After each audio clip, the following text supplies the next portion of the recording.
السلام علیکم ورحمۃ اللہ وبرکاتہ۔ روزانہ درس قرآن اور ترجمہ قرآن سننے کے لیے ہمارے چینل کو سبسکرائب کریں اور بیل آئیکن کو پریس کر لیں تاکہ آپ کو نوٹیفیکیشن مل جائے۔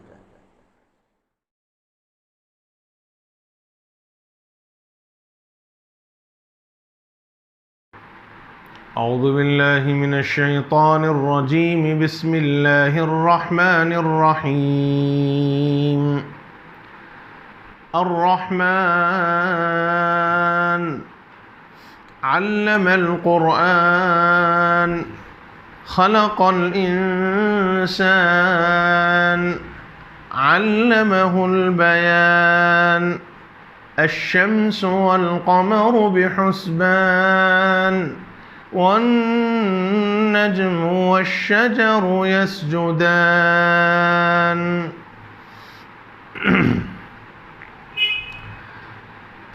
رحمان یہ اللہ کی صفت ہے،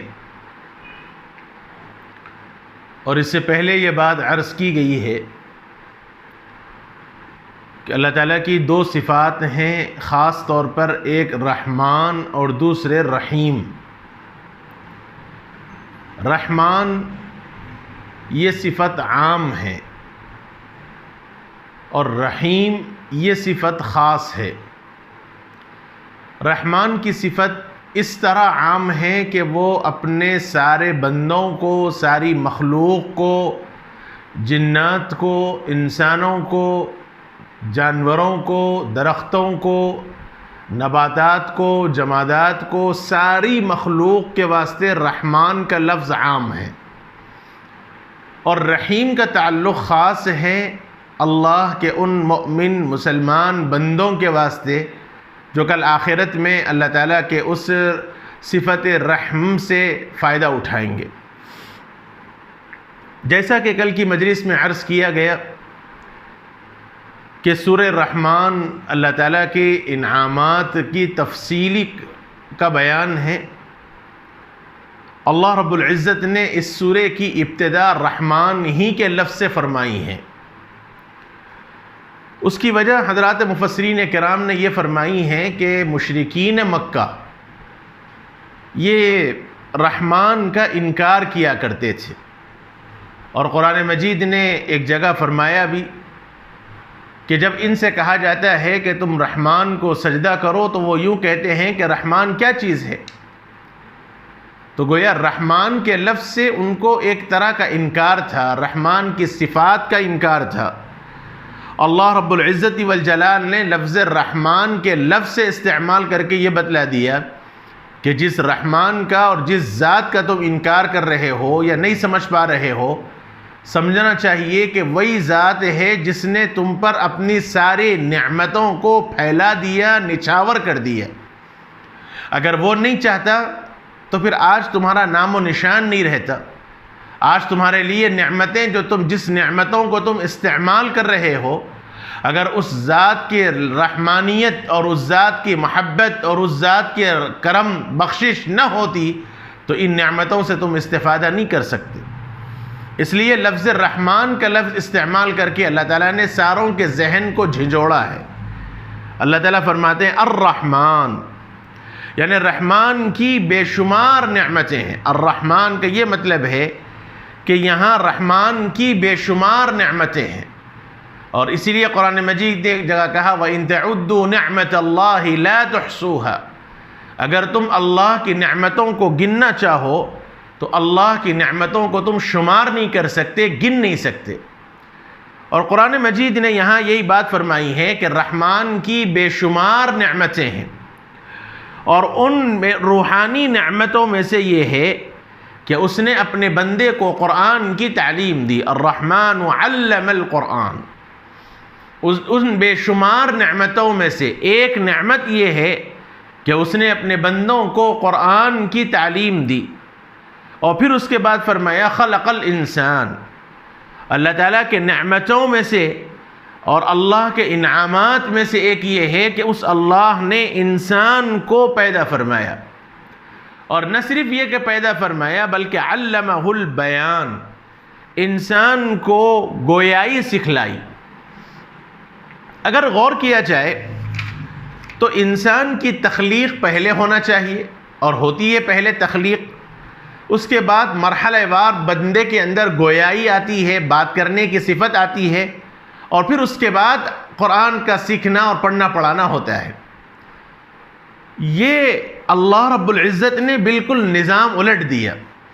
نعمتوں کا جب اظہار اور بیان کیا تو سب سے پہلے علم القرآن کا لفظ استعمال کیا کہ رحمان کے انعامات میں سے، حالانکہ یہ قرآن کا سکھانا سب سے آخر میں ہونا چاہیے، پہلے خلق الانسان ہونا چاہیے، پھر علمہ البیان ہونا چاہیے، پھر اس کے بعد علم القرآن ہونا چاہیے، کیونکہ انسان پہلے پیدا ہوگا، پھر اس کے اندر بات کرنے کی صلاحیت ہوگی، بات کرنے کی طاقت ہوگی، اس کے بعد عقل و شعور پیدا ہوگا، پھر اس کے بعد قرآن مجید کا سیکھنا اور سکھانا ممکن ہوگا۔ لیکن اللہ رب العزت نے علم القرآن کا لفظ سب سے پہلے لا کر یہ بتلا دیا کہ اللہ تعالیٰ کے مختلف انعامات میں سے یہ سب سے بڑا انعام ہے کہ اللہ نے بندے کو قرآن سکھایا۔ گویا علماء کرام نے یہ فرمایا کہ علمہ القرآن، اللہ تعالیٰ نے انسان کو سب سے پہلے قرآن سکھانے کی نعمت کا بیان کر کے یہ واضح کر دیا کہ بندے کو ہر صورت میں اللہ کے حکم پر اور مصلحت پر اور اس کے احکامات پر چلنا چاہیے، یہی بندگیت کا تقاضا ہے۔ اس لیے علم القرآن کے ذریعے اپنے انعامات کا بیان کیا کہ یہ اللہ تعالیٰ نے انسان کو اتنی طاقت دی، اللہ تعالیٰ کی طرف سے قرآن کو سکھایا گیا، اور پھر انسان کو پیدا کیا گیا، علمہ البیان، انسان کو گویائی اللہ تعالیٰ نے عطا فرمائی، بات کرنے کا سلیقہ عطا فرمایا۔ اگر غور کیا جائے تو کائنات کے اندر بے شمار مخلوقات ہیں، لیکن اپنی مافی ضمیر کو اور اپنے اندرون کی باتوں کو ایک لگے بدے انداز میں، ایک مرتب انداز میں، سلیقہ مندی کے ساتھ انسان جیسے اپنے الفاظ کا اظہار کر سکتا ہے، کوئی اور مخلوق نہیں کر سکتی، اگرچہ کہ سب اپنا اظہار کرتے ہیں۔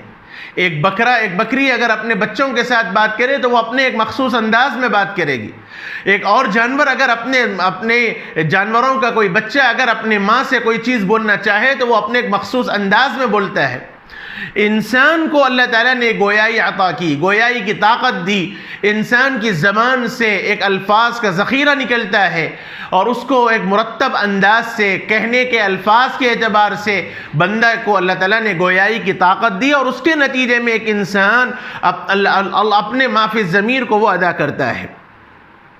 اور چونکہ یہ قرآن کا یہ گویائی کا سکھانا یہ ایک ایسی چیز ہے جس پر انسانوں کے لیے ہزاروں منافع مرتب ہیں، اور اس ہزاروں منافع میں سے ایک یہ ہے کہ قرآن کا دوسرے کی زبان سے دوسرے کی زبان میں پہنچنا اور پہنچانا ہے۔ اللہ تعالیٰ نے یہ فرما دیا کہ یہ اللہ کی نعمتوں میں سے ہے کہ قرآن سکھایا، بندوں کو انسانوں کو پیدا کیا، اور علمہ البیان، اور فرمایا کہ اللہ رب العزت نے انسان کو گویائی عطا فرمائی۔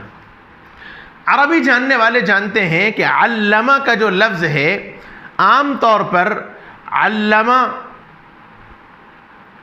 دو مفعولوں کو تقاضا کرتا ہے، یہ گرامر کے اعتبار سے، اگرچہ کہ گرامر عوام کے سامنے ضرورت نہیں ہے، لیکن اس میں ایک نکتہ ہے، اس لیے آپ کے سامنے عرض کر رہا ہوں۔ ایک ہے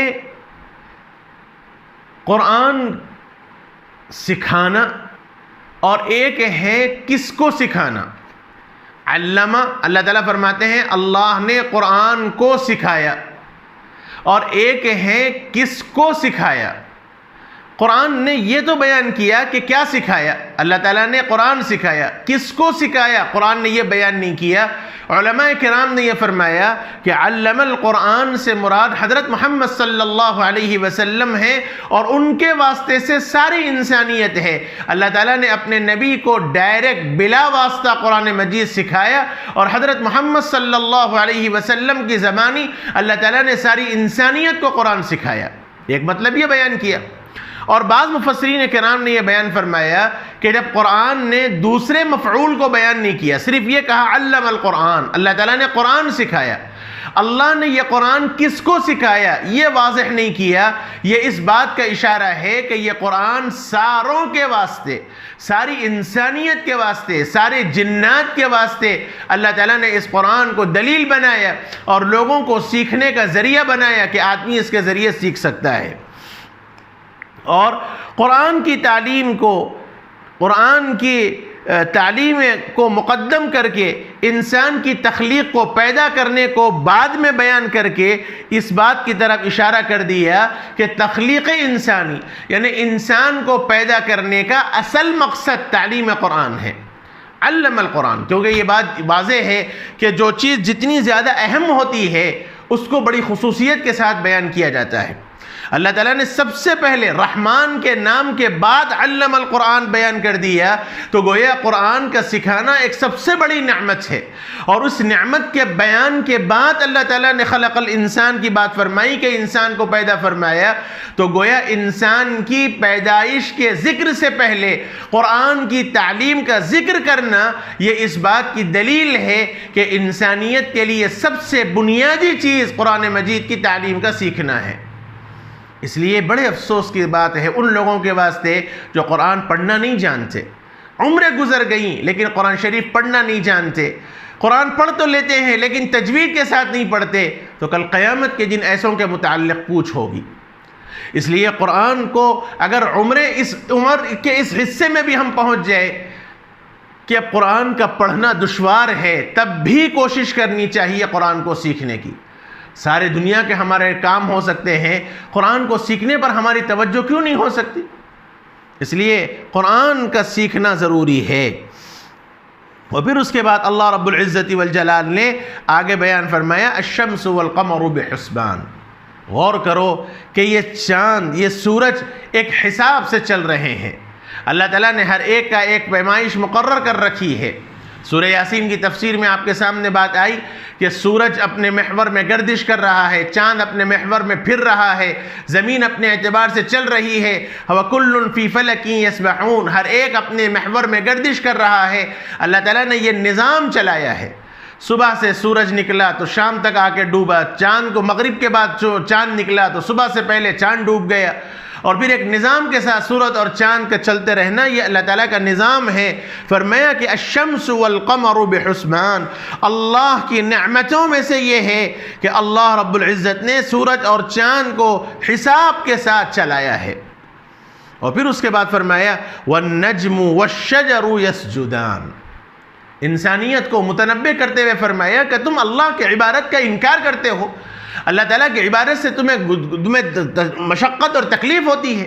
غور کرنا چاہیے کہ وہ درخت جو بے تنے ہیں یعنی بیل، اور ایک وہ درخت جو تنے والے، شجر کا لفظ عام طور پہ عربی میں تناور درخت کو کہتے ہیں، جو بڑا درخت ہوتا ہے جس کا تنا ہوتا ہے اس کو شجر کہتے ہیں، اور جو بے تنا ہوتا ہے جو پھیلتا ہے جیسے انگور کی بیل ہے، تربوز کی بیل ہے، جو بیلیں پھیلتی ہیں اس کو نجم کل سے تعبیر کیا جاتا ہے۔ اللہ تعالیٰ فرماتے ہیں وَالنَّجْمُ وَالشَّجَرُ يَسْجُدَانِ، غور کرنا چاہیے کہ اللہ رب العزت والجلال نے ان چیزوں کو تمہارے لیے پیدا فرمایا، اور یہ تنا آور درخت ہو یا بغیر تنا آور درخت ہو، یہ سب کے سب اللہ رب العزت والجلال کے سامنے سجدہ کرتے ہیں۔ اللہ تعالیٰ نے ہر ایک کے ساتھ ایک مقرر ذمہ داری رکھی ہے، اور وہ اپنے اعتبار سے بندوں کے فائدہ کے کام کر رہے ہیں۔ تناور درخت اپنا کام کر رہا ہے، درخت اپنا کام کر رہا ہے، اور یہ ساری چیزیں اللہ تعالیٰ نے کیوں پیدا فرمائی؟ یہ تنا آور درخت کیوں پیدا فرمایا اور یہ بغیر تنے کا درخت کیوں پیدا فرمایا؟ اللہ تعالیٰ نے ان دو نعمتوں کو بیان کر کے خاص طور پر یہ کہہ دیا کہ درخت ہیں، پتے ہیں، بیل بوٹے ہیں، یہ ساری چیزیں اللہ رب العزت والجلال کے حکم کے تابع ہے، اور اللہ رب العزت نے ان تمام چیزوں کو پیدا کر کے انسانوں کے لیے فائدہ پہنچانے کے لیے بنایا ہے، اور یہ سب کے سب اللہ کے سامنے سجدہ ریز ہیں۔ یسجدان، سجدہ کرنے سے مراد وہ سجدہ نہیں جو ہمارا سجدہ ہے، بلکہ ہر ایک کی عبادت متعین ہے، ہر ایک کی عبادت مختص ہے۔ اللہ تعالیٰ نے انسانوں کے واسطے سجدہ رکھا ہے، دوسروں کے واسطے خاص عبادت کا طریقہ رکھا ہے، ہر ایک کا ایک طریقہ عبادت متعین ہے، اور ہر ایک اپنے طریقے عبادت پر عبادت کر رہا ہے۔ آگے مزید اللہ تعالیٰ نے اور نعمتوں کا بیان فرمایا. اب یہاں سے سورہ رحمان پورا ہی کا پورا اللہ تعالیٰ کے مختلف انعامات کا بیان ہے. مزید نعمتوں کا بیان انشاءاللہ کل کی مجلس میں ہوگا. وصلی اللہ وسلم وبارک علی نبینا محمد وعلی آلہ وصحبہ اجمعین والحمد للہ رب العالمین.